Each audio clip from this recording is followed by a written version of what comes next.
یادمه دقیقاً موقعی که داشتم سر یه لقمه نون سگدو می زدم. برگشت تو صورتم و گفت تو ارزه نداری پول در بیاری، ولی حالا همون آدم داره از دوستاش میپرسه چطور میتونه با من جلسه بگیره. این داستان منه، از صفر مطلق تا ماهی 100 میلیون، بدون پارتی، بدون مدرک. اولین بار اون جمله رو موقع دعوا نشنیدم. شنیدم، ولی وقتی که ساکت بودیم، وقتی داشتم توی سکوت خونه یه لیوان چای برای خودم میریختم و داشتم حساب میکردم پول اجاره این ماهو چجوری بدم. آروم گفت تو واقعا به درد هیچی نمیخوری.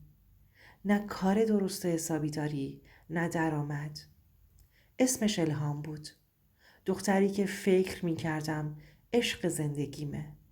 همکلاسی دوران دانشگاه بود. اون موقع فکر میکردن ما زوج ایدئالیم. ولی یه چیزی رو نفهمیده بودم. عشق فقط تا وقتی عشقه که فشار زندگی نیومده روش. ما هر دو لیسانس داشتیم. اون حسابداری، من مدیریت بازرگانی. ولی فرقمون این بود که خانواده‌اش پولدار بودن.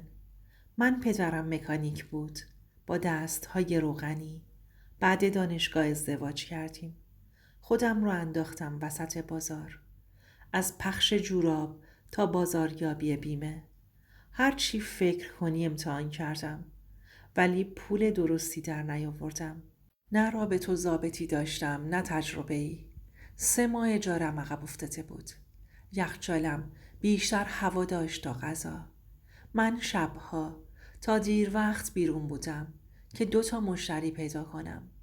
ولی الهام، اون شروع کرده بود با مقایسه کردن من با شوهر فلانی، با پسر خالش، حتی دوستای اینستاگرامش.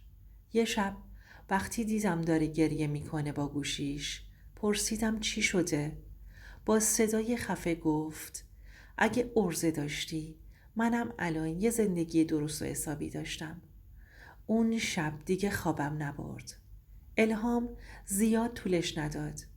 یه روز برگشتم خونه و دیدم وسایلش رو جمع کرده و نیست. یه یادداشت گذاشته بود. من رفتم. نمیخوام خودم رو باهات نابود کنم، چون تو هنوز داری امتحان میکنی ببینی چی به کارت میاد. هیچی نگفتم. نه زنگ زدم، نه پیام دادم. حتی اشک هم نریختم.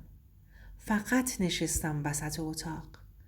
اون اتاقی که قبلا با هم توش میخندیدیم، حالا فقط یه پتو داشت، یه قوری لب پریده و پنجره خاک گرفته. همون شب رفتم بیرون. بی هدف راه رفتم. رسیدم دم یه فلافلی که همیشه شلوغ بود. نشستم روی جدول روبروش. یه پسر جوون داشت فلافل میزد. با انرژی، با خنده. بهش خیره شدم. فهمیدم یه چیزی تو اون آدم هست که من ندارم. نه مدرک، نه پول. فقط یه مهارت ساده و عشق به کارش. رفتم جلو و گفتم داداش، کارگر نمیخوای؟ حتی مجانی هم باشه. فقط بذار یاد بگیرم. خندید و گفت فردا بیا. ساعت 9 ببینم چی تو چنته داری؟ اون شب خندیدم. بعد از مدتها واقعا از ته دلم خندیدم. چون حس کردم اولین قدم واقعی زندگیمو دارم برمیدارم. 6 ماه تو اون فلافلی کار کردم. اولش فقط ظرف می شستم. بعدش شد ساندویچ زدن. بعدش سفارش گرفتن. همون جا بود که کم کم فهمیدم چجوری باید با مشتری حرف بزنی، کی باید بخندی، کی باید کوتاه بیای، کی باید قاطع باشی. ولی همیشه یه حسی تو دلم بود که اینجا آخرش نیست. یه شب تو مسیر برگشت رفتم توی قهوه خونه کوچیک و خلوت. صاحبش یه مرد 50 ساله بود. اسمش یونس بود. شروع کردیم حرف زدن. فهمیدم 2 قهوه خونه داره. با اینکه سواد نداره گفت بابا جون، مهارت مهمتر از مدرکه. من حتی اسمم رو درست نمی نویسم، ولی بلدم مشتری چی میخواد. اون شب تا صبح دوباره خوابم نبرد. تو ذهنم یه ایده شکل گرفت. کسب و کار کوچیک با سرویس خاص برای قشر پایین دست، ولی با خدمات VIP. همون شب یه دفتر قدیمی برداشتم و نوشتم چطور یه مغازه کوچیک رو طوری بچینم که انگار توی یه هتل 5 ستاره‌ای. با 3 میلیون قرض از پسرعمم و یونس یه دکه کوچیک اجاره کردم.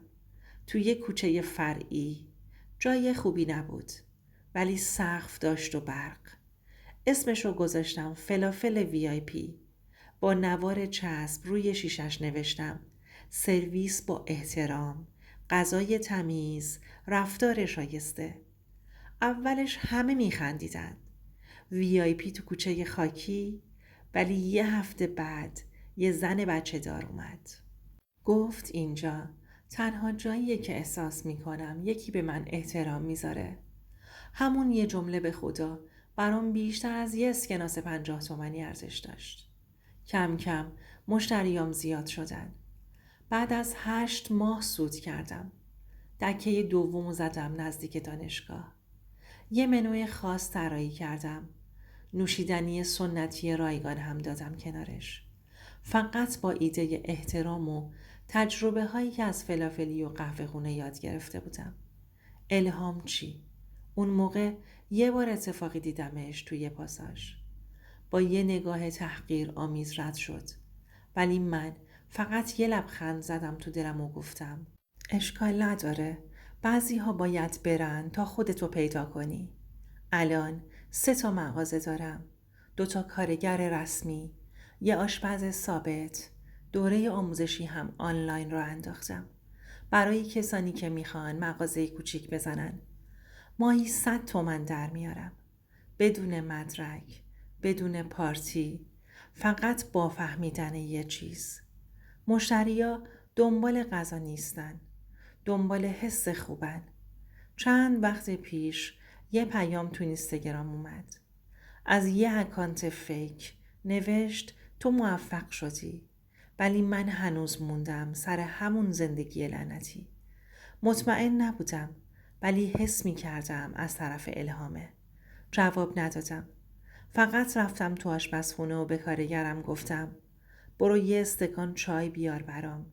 امشب برام شب خاصیه. اگه تا اینجای داستان با هم بودی، فقط یه چیزو میخوام بهت بگم رفیق. اگه کسی بهت گفت عرضه نداری باور نکن. عرضه نداشتن یعنی جا زدن، نه شکست خوردن. من از ته ته ته صفر شروع کردم. نه شانس داشتم نه پشتیبان، نه حتی مهارت، ولی راهش رو پیدا کردم و تو مسیر کم نیاوردم. اگه هنوز صدات شنیده نشده، اینجا کانالیه برای تو. کانال سایه های خیانت فقط درباره خیانت نیست. درباره صداهایی که هیچ کس نشنیده، ولی ما اینجا براشون جا داریم. سابسکرایب کن اگه فکر میکنی هنوز کسی داستان تو رو نشنیده.